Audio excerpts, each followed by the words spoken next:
Sejam bem-vindos ao Cruzamento, o podcast onde os temas do digital e da saúde se cruzam para criar um espaço de debate aberto e inovador. O meu nome é Daniel Guedelha e, como habitual, estou acompanhado pelo meu amigo e anfitrião André Correia. Olá e bem-vindos. Hoje temos o prazer de estar virtualmente acompanhados por Filipa Fisch. Olá, Filipa. É para nós um enorme prazer receber-te no podcast Cruzamento. Muito obrigado pela tua disponibilidade e, começando para quem nos ouve e em 30 segundos, quem é a Filipa Fisch? Boa tarde, Daniel e André. Muito obrigada pelo convite. É uma honra estar aqui convosco e espero que a conversa seja ótima entre os três. Bom, eu sou de Lisboa, sou licenciada em Engenharia Química pelo Instituto Superior Técnico e mestre em Engenharia Bioquímica também pelo Instituto Superior Técnico. A seguir fiz um doutoramento em Bionanotecnologia em colaboração com o Instituto Superior Técnico, o INESC, MN e a Universidade Técnica da Dinamarca. Quando regressei a Portugal, em 2004-2005, ingressei na Portugal Telecom, onde entrei para a área da consultoria da saúde e depois fui exercendo cargos de direção até à oferta de comunicações e tecnologias e sistemas de informação no segmento B2B. Há 4 anos que estou na Glint, entrei como diretora do mercado Healthcare e neste momento sou administradora executiva da Glint com a responsabilidade do Healthcare, portanto, soluções que prestam apoio às unidades que prestam cuidados de saúde. Sou também vogal da direção da Associação Portuguesa para o Desenvolvimento da Sociedade de Informação e professora auxiliar convidada da Universidade de Lisboa e, portanto, tecnologia e saúde é algo que me faz brilhar os olhos desde que me lembro e desde que estou na faculdade. Pegando aqui, Filipa, na tua formação de base, que é a Engenharia do Instituto Superior Técnico, aliás, muito semelhante à minha, vamos agora olhar com mais detalhe para a ciência. Por exemplo, a vacina para o Covid-19 foi desenvolvida em tempo recorde. Que papel, na tua opinião, tem a tecnologia na aceleração de processos como este? Bom, eu acredito que o futuro da saúde só pode ser visto e considerado com tecnologia para melhorar a eficiência e eficácia dentro das instituições de saúde e promover a maior equidade dos cuidados de saúde e, ao mesmo tempo, garantindo a sustentabilidade dos sistemas de saúde. No caso da vacina para a Covid-19, nós passámos de uma escala de anos, que tipicamente nos habituámos para qualquer vacina, para uma escala de meses. Eu acho que tal foi conseguido por 3 grandes fatores, esta é a minha visão sobre o tema. Havia uma investigação muito consolidada sobre este tipo de vírus, que já tinha décadas de investigação, e portanto a investigação básica que permitiu que a vacina fosse desenvolvida num tão curto espaço de tempo, e portanto este foi um fator decisivo. Houve um investimento e uma colaboração de países e de nações, instituições, empresas e reguladores como nunca tínhamos visto. E aqui deixa-me dizer que andamos sempre a falar nos cuidados centrados no cidadão. Este foi claramente uma mostra onde todos olhámos para o cidadão e focámos nos cuidados de saúde para o cidadão. E o terceiro aspecto foi a utilização de tecnologias que muitas vezes chamamos emergentes, mas que elas já decorrem no nosso dia-a-dia, se olharmos para o nosso telemóvel, como a inteligência artificial e o machine learning, para, desde o momento em que precisamos de identificar doentes para fazer os ensaios clínicos, utentes, cidadãos para fazer os ensaios clínicos, a análise de dados que saíram desses ensaios clínicos, porque tivemos que paralisar várias fases dos ensaios clínicos, e acredito também, isto haverá depois estudos mais direcionados, a utilização de ferramentas de telemedicina, telemonitorização, para garantir que os ensaios clínicos podiam ser feitos à distância. Depois de produzida a vacina, acho que entramos também num campeonato em que precisamos muito e muito de tecnologia para garantir que a distribuição das vacinas é feita de forma assertiva, que não há desperdício de vacinas e que em qualquer momento podemos saber qual é o ponto de situação de distribuição de uma vacina, de uma determinada marca, e qual é a melhor forma de a fazer chegar aos cidadãos que dela necessitam. E, portanto, claramente, o futuro da saúde vai passar muito por esta colaboração, que eu acho fundamental, e, portanto, estes aspectos culturais são fundamentais, e por utilizar cada vez mais os dados e plataformas abertas para analisar dados em tempo real e devolver uma gestão de saúde. Eu não gosto da gestão da doença, gosto de uma gestão da saúde centrada em cada um de nós. Obrigado, Filipa. E deixa-me pegar nesse tema do cidadão e de tudo estar centrado no cidadão. Falaste também de tecnologias como a machine learning, por exemplo. É um facto que esta situação pandémica veio, de forma geral, obrigar a uma rápida adaptação por parte dos consumidores relativamente às ferramentas tecnológicas. Como é que tu olhas para a transformação digital, sobretudo na parte cultural, a que temos assistido no último ano? Acho que foi uma mudança, no espaço de uma semana, a que assistimos numa mudança cultural gigante. E se olharmos no caso concreto de Portugal, acho que o momento da pandemia demonstrou que já tínhamos uma capacidade tecnológica instalada e que as barreiras culturais ou de processos, de saber como é que montamos o processo e como é que garantimos que profissionais, gestores estão orientados para um objetivo comum, desapareceram no espaço de uma semana. E se olharmos, por exemplo, para números tão simples como o número de teleconsultas, e quando digo teleconsultas, estou a considerar teleconsultas com videochamada e não apenas por telefone, quer nos cuidados de saúde primário, quer nos cuidados hospitalares, elas duplicaram e aumentaram muito no primeiro pico e no primeiro confinamento, quando olhamos para o ano de 2020. Portanto, claramente, estas barreiras culturais e esta cooperação que falei há pouco para a parte da vacina também existiu quando pensámos que o que é que as instituições de investigação, o que é que as empresas, o que é que as entidades públicas, o que é que o próprio Estado pode colocar ao dispor do cidadão para que ele possa utilizar os cuidados de saúde e gerir a sua saúde e o seu bem-estar à distância, sem ter de se deslocar a uma instituição fisicamente. E, portanto, acredito que estas barreiras culturais foram esbatidas muito rapidamente quando percebemos que tínhamos uma pandemia em mãos. E quando olhamos, Portugal também, novamente, comparamos muito bem com os restantes países da OCDE, no que diz respeito à utilização e à adoção das tecnologias, mas precisamos de ter planeamento, de ter processos, ter uma arquitetura de referência que nos permita dizer, depois da pandemia, devemos aproveitar este momento em que unimos esforços para utilizar a tecnologia, mas temos depois a seguir dar o salto e conseguir continuar a utilizar estas ferramentas da melhor forma, quer promovendo a inclusão e, portanto, não podemos deixar ninguém de fora, garantindo que todas as pessoas têm acesso à tecnologia, que a sabem utilizar, que os profissionais de saúde estão motivados para a utilizar e que, efetivamente, os pagadores, seja o Ministério da Saúde, sejam entidades privadas, percebem o valor acrescentado que isto traz para a gestão da saúde no global e não apenas para uma gestão da doença. E, portanto, acredito claramente que houve uma mudança cultural. Temos que aproveitar e quase surfar esta onda da aceleração tecnológica, garantindo que temos infraestruturas resilientes, que temos uma arquitetura de referência para que os sistemas de informação sejam interoperáveis e que para daí eu consiga extrair dados e consiga utilizá-los da melhor forma para olhar para o bem-estar, para a saúde e quando entro na fase da doença consiga gerir a doença da melhor forma, incorporando sempre o cidadão na melhor decisão para si, em conjunto com o profissional de saúde. Profissional de saúde, Filipe, e há pouco numa das tuas respostas fizeste-me lembrar também um episódio que gravámos com o Ricardo Batista Leite, em que falámos da necessidade de estarmos menos focados na doença e mais na prevenção, de alguma forma. Na tua opinião, Filipe, como é que as novas tecnologias podem ajudar a aumentar o foco na prevenção? E queres dar 2 exemplos concretos?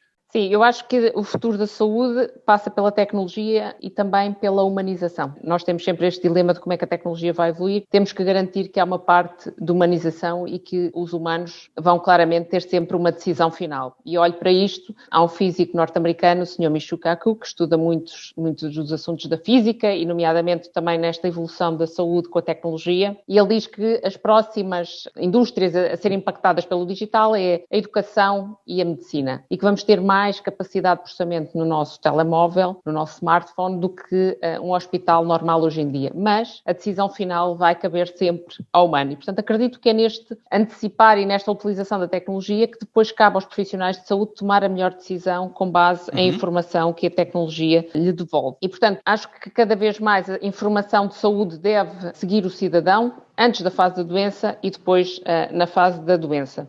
Como é que eu acho que a tecnologia pode promover esta gestão da saúde e não da doença? Claramente, os modelos como os vemos hoje em dia, eu acredito que eles vão ser totalmente alterados e, portanto, a doença nunca vai desaparecer completamente, mas através da ciência, dos dados e da tecnologia vamos ser capazes de identificar cada vez mais cedo e de forma proativa o que é que as pessoas possam ter ou possam vir a ter no seu futuro e garantir que depois sabem gerir da melhor forma a sua doença e estão envolvidos nessa sua doença. Um dos exemplos que podemos ver é a utilização da inteligência artificial na detecção, por exemplo, de doenças do foro neurológico, Alzheimer, Parkinson, que através da inteligência artificial e de algoritmos machine learning, conseguimos antecipar ou detectar padrões que muitas vezes não são, em imagens médicas, que muitas das vezes não são detectáveis a olho nu. E, portanto, se conseguirmos antecipar esta fase da doença neurológica, que sabemos que é muito impactante na vida de qualquer um de nós, claramente estamos a atuar na prevenção e a antecipar e conseguir que essa pessoa tenha uma melhor condição de vida com a sua doença. Outro exemplo, e muito prático, é dentro de qualquer hospital nós temos sistemas de informação clínico-administrativos que gerem o processo clínico, por exemplo, e que gerem a triagem. E num serviço de urgência é muito fácil eu ter uma árvore de decisão clínica implementada que, por exemplo, se for implementada para a sepsis, consiga antecipar uma situação de sepsis devidamente para garantir que o número de mortos por sepsis reduz drasticamente dentro de uma unidade hospitalar. E, portanto, estes são exemplos claros de como eu posso utilizar os dados para atuar na prevenção da doença e antecipar para garantir que as pessoas conseguem controlar da melhor forma a sua doença. Gostava agora de focar um bocadinho aqui nas doenças crónicas. Existe, infelizmente, um grande número de doentes crónicos em Portugal e a minha pergunta aqui seria que papel podem ter as tecnologias, em particular nas doenças crónicas? Sim, eu acho que na saúde, quer dizer, nós olhamos para os vários setores de atividade e acabamos, já há uns anos para cá, que acabamos por chamar tecnologias emergentes, que eu acho que cada vez mais o termo, a não ser que vão surgindo outras, mas as tecnologias emergentes, como a inteligência artificial, o IoT, a internet das coisas, traduzindo em português direto, acabam por ser já uma utilização que nós fazemos de forma mais corrente no nosso dia-a-dia e nos diferentes setores de atividade. E temos que perceber que nós, enquanto consumidores na área da saúde, também vamos querer exigir cada vez mais a utilização e essa proximidade com as instituições, com os nossos profissionais de saúde. E, portanto, estas tecnologias emergentes, eu acho que já as utilizamos e queremos que cada vez mais elas cheguem ao setor da saúde. Na parte da doença crónica, eu acho que claramente nós podíamos, e pensando um bocadinho a médio e longo prazo, podíamos ter uma central de monitorização de doença crónica, assim como temos uma central que monitoriza estradas, que monitoriza a descolagem e a aterragem de aviões, ou como temos os municípios que hoje em dia controlam uma série de eventos dentro da cidade. E, portanto, esta central de monitorização de doentes crónicos, em que hoje em dia os dispositivos que as pessoas podem ter em casa de monitorização da sua pressão arterial, do nível de oxigênio no sangue, do seu ECG, porque cada vez mais os gadgets e os smartphones e os smartwatches que temos permitem fazer este tipo de servir como dispositivos médicos, permitem-nos, para os doentes crónicos, ter uma central que possa antecipar algum evento agudo num doente crónico. E sabemos que evitar um episódio agudo no doente crónico, além do benefício do custo, tem um benefício para a saúde efetiva e para o cuidado dessa pessoa que é enorme. E, portanto, se pudermos ter quase uma central de monitorização de doentes crónicos baseado no IoT e na inteligência artificial, claramente eu acho que era uma aposta que seria ganha e que teria retorno e benefício para a sociedade, não só em termos de custos,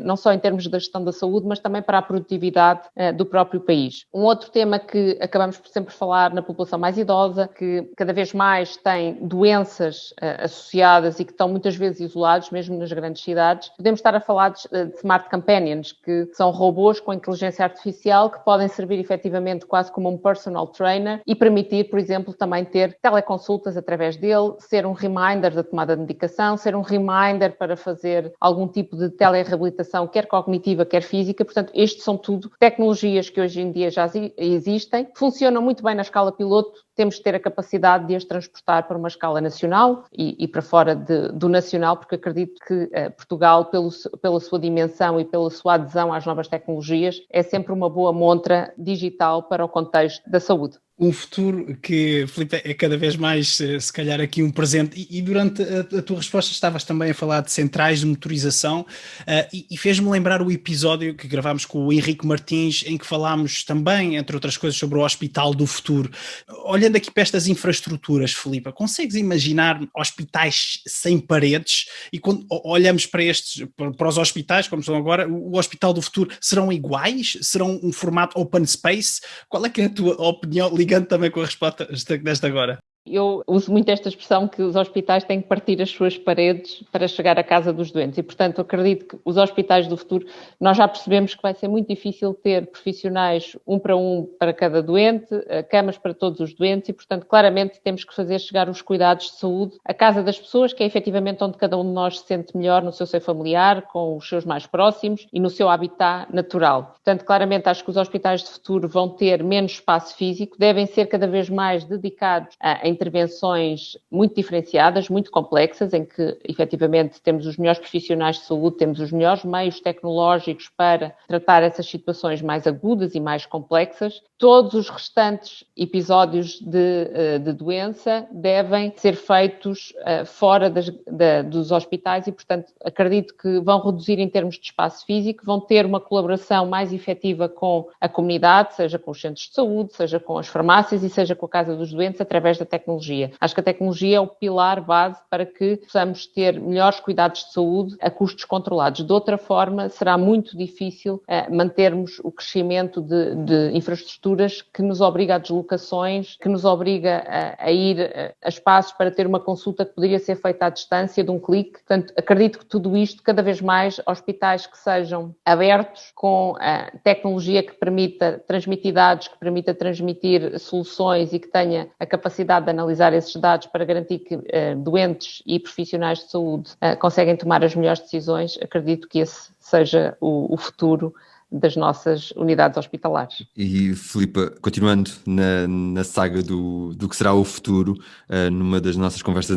anteriores, referimos que os médicos não vão desaparecer, mas vão ter que mudar muito. Qual é a tua opinião sobre este tema? Este tema do futuro preocupa-nos enquanto sociedade, não é? Que profissões de futuro, como é que formamos as próximas gerações, que cursos devemos ter para garantir que as próximas gerações estão preparadas para toda esta tecnologia que está a emergir e toda esta inteligência que vem com a tecnologia. E acredito claramente que uma das profissões que terá grandes impactos tem a ver com os profissionais de saúde. Acredito que os profissionais de saúde, os médicos, os enfermeiros, vão ser sempre essenciais, vão ser sempre fundamentais na tomada de decisão, mas vão ser muito diferentes do que fazem hoje em dia, das tarefas que desempenham hoje em dia. Os médicos e os enfermeiros de futuro vão ter a capacidade de decidir com base em informação que já foi processada sobre aquele doente, sobre diferentes tratamentos que possam resultar sobre aquele doente, mas em função do doente, da pessoa que tem à sua frente, da família que rodeia essa pessoa, vão tomar em conjunto e informando o doente a melhor decisão em conjunto. Portanto, acredito claramente que os que vão vingar são os que vão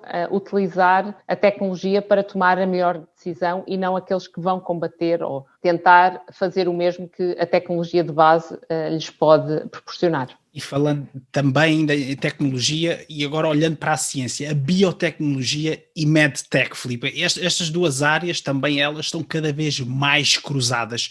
Como vês a colaboração atual e futura entre estas duas áreas? Bom, eu acho que quer a biotecnologia, o biotech, o medtech e o digital health são cada vez mais uma combinação que nós vamos ter de conseguir, e o caso das vacinas que vimos para a Covid-19 foi claramente um merge destas três áreas, da parte da biotecnologia, do RNA mensageiro, das vacinas baseadas em RNA mensageiro, e depois como é que utilizamos o digital e o medtech para garantir que estes processos de ensaios e de regulamentação podiam ser feitos de uma forma muito mais acelerada. E, portanto, claramente, acho que passa por aí o futuro. Quando olho para a parte do biotech e do medtech, eu vejo, e olhando um bocadinho até do que fiz na parte do doutoramento, o conceito lab on a chip ou do organ on a chip, acho que cada vez mais vai evoluir e vai permitir que eu possa antecipar um conjunto de situações que hoje em dia não consigo. A detecção precoce de doenças oncológicas, a detecção precoce de doenças cardiovasculares, ainda muito na fase da prevenção. E claro que se eu fizer o conceito do lab on a chip, onde posso analisar uma gota de sangue, onde posso analisar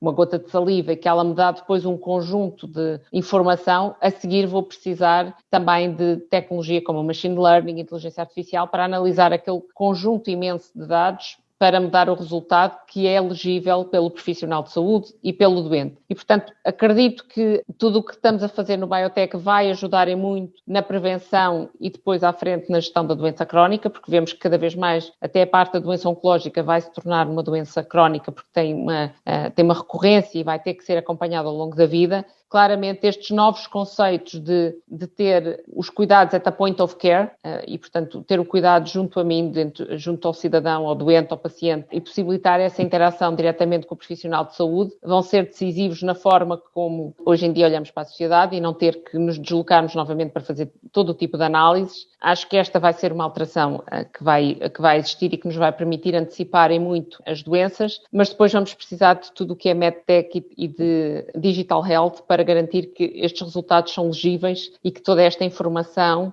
pode ser utilizada por qualquer profissional de saúde ou por qualquer cidadão. Portanto, já temos vários exemplos do que isto nos pode proporcionar, como, por exemplo, nós sabemos que os medicamentos que tomamos, nem todos os processamos da mesma forma. E, portanto, saber que quando eu tomo um determinado medicamento para uma doença cardiovascular, eu posso processar de uma forma ótima se tomar um comprimido, ou se tomar meio comprimido faz a diferença ou não. Ou se for de uma determinada molécula, eu processo melhor ou não. E, portanto, esta medicina personalizada que todos queremos para cada um de nós vai estar muito assente no que é a área do biotech e do medtech. Portanto, claramente vamos olhar no futuro para a ciência na saúde e para a tecnologia na saúde no merge destas três vertentes, biotech, medtech e digital health. E claramente o exemplo da vacina para a Covid-19 foi um bom usufruto que fizemos do merge destas três ciências ou destas três tecnologias. Filipa, e a Glint tem tido um papel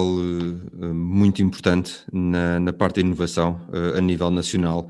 Tem um programa em particular, o Glint Inove. Queres falar-nos um pouco sobre este programa e caso os nossos ouvintes queiram participar, como o podem fazer? Sim, a Glint Inove surge há cerca de 3 anos com o objetivo de materializar e dar consistência a toda a inovação que já fazíamos, quer dentro de portas, quer com os nossos parceiros, quer com os diferentes stakeholders da área da saúde. Portanto, a Glint tem 2 soluções com propriedade intelectual, quer para a área hospitalar, que serve atualmente mais de 200 hospitais e clínicas, quer para a área da farmácia comunitária, com o sistema que gera toda a componente de medicamento dentro de uma farmácia comunitária. E estes produtos e as soluções que colocamos no mercado precisam de inovação constante, até porque o setor da saúde é um setor que se transforma todos os dias e que tem requisitos novos todos os dias. Lançámos a Glint Inove no contexto de garantir que teríamos uma plataforma de Open Innovation para os vários stakeholders da área da saúde e para todos com os quais nos relacionamos, incluindo os colaboradores Glint.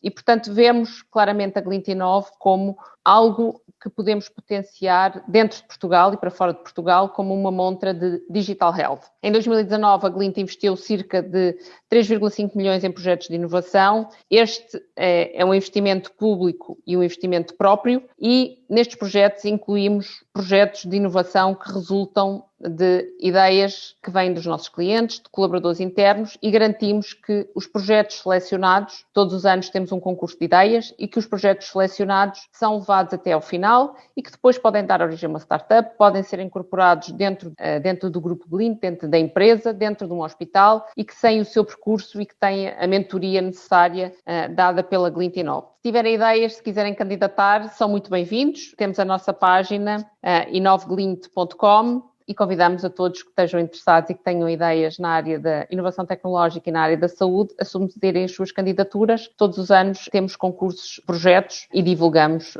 depois da fase de candidaturas, os resultados e os projetos vencedores e acompanhamos esses projetos para garantir que chegam a bom porto. Obrigado, Filipa. Estamos mesmo a caminhar para o final deste episódio. Podes dar-nos 2 exemplos, Filipa, concretos de onde as áreas do digital e da saúde se cruzam, do teu ponto de vista, com mais sucesso? Eu acho que há um exemplo que já é muito falado, mas que eu acho que ainda tem ainda muito caminho para fazer e que deve nos permitir ter o nosso profissional à distância de um clique, que é a telemedicina. A telemedicina, nos primórdios, começou a ser feita por telefone. Hoje em dia nós temos plataformas que permitem videoconsultas, que permitem registros clínicos e que pode ser mensurado o seu benefício se evitarmos deslocações num país que é tão pequeno como Portugal, mas se evitarmos deslocações entre o Algarve e Lisboa, estamos a trazer um benefício quer para as pessoas, quer efetivamente para os custos que temos a nível de saúde e que permite fazer consultas de seguimento, permite fazer um primeiro rastreio de uma determinada doença sem ter de deslocar fisicamente as pessoas. Há um bom exemplo da telemedicina entre Portugal e os PALOPs, nomeadamente através com São Tomé e Príncipe, em que foi estabelecido um protocolo que nenhum doente é evacuado para Portugal de São Tomé e Príncipe sem uma primeira teleconsulta. O que é que isto permitiu? Permitiu reduzir os custos em cerca de 60%, mas acima de tudo permitiu que as pessoas, quando são deslocadas ou quando são evacuadas para Portugal, vão para um determinado hospital, para um determinado centro de saúde, têm as consultas definidas ou têm a sua cirurgia muito bem definida e sabem qual é o tratamento a seguir, sem ter de esperar quando vêm para Portugal, sem saber exatamente qual é o tratamento e qual é o plano de tratamento. Por outro lado, também permite que as equipas médicas, quando se deslocam a São Tomé e Príncipe, já sabem exatamente o que é que vão fazer e quais são as cirurgias que têm programadas. Isto tem benefícios imensos, quer para a população em São Tomé, quer também para a satisfação dos profissionais de saúde, que todas as semanas, a partir de Lisboa, fazem rastreios com ecografias em tempo real para definir o plano de tratamentos para cada doente. E, portanto, claramente, este é um dos casamentos perfeitos onde a tecnologia, a largura de banda, nos permite, através de um computador, fazer uma teleconsulta com equipamentos que têm a definição necessária para fazer um diagnóstico médico. O outro exemplo, claro, que eu também acho que é fruto de um ótimo casamento entre o digital e a saúde, é a utilização dos dados e das plataformas. Nós, em Portugal, temos muitos sistemas de informação, os hospitais têm